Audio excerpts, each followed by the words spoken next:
பணத்தை விரும்பாதவங்க யாருமே இருக்க மாட்டாங்க. அது மாதிரி அந்த பணம் தொடர்ந்து நமக்கு அன்றாட தேவைகளுக்கு தொடர்ந்து வந்துக்கிட்டே இருக்கணும்.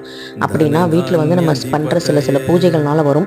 ஒவ்வொரு பூஜைக்கும் ஒவ்வொரு பலன் இருக்குது. ஆனால் இந்த பௌர்ணமி நாளில் நம்ம லக்ஷ்மி குபேர பூஜை செய்யும்போது அது செல்வத்துக்குரிய நம்ம வழிபாடு. அதாவது குழந்தை பேருக்கு தனியாக நம்ம வேண்டுவோம், விரதம் இருப்போம். கல்யாணத்துக்கு தனியாக விரதம் இருப்போம், பரிகாரம் இருப்போம். ஆனால் செல்வம் சேர்றதுக்கு இந்த லக்ஷ்மி குபேர பூஜை தான் மிக மிக சிறந்தது. இந்த பூஜையை எளிமையாகவும் பண்ணலாம். லக்ஷ்மி குபேர ஃபோட்டோ இல்லை லக்ஷ்மி மகாலட்சுமி ஃபோட்டோ இருந்தால் அவங்களுக்கு முன்னாடி கலசம் வச்சும் வழிபடலாம். இல்லை கலசம் வைக்க முடியாதவங்க ஒரு நெய்வேத்தியம் வச்சு நீங்கள் ஒரு விளக்கு மட்டும் நெய் தீபம் மட்டும் ஏற்றி 108 சில்லறைகளால் அர்ச்சனை பண்ணணும். ஒரே மாதிரி சில்லறையாக இருக்கணும். இந்த 786ங்கிறது குபேர எண்.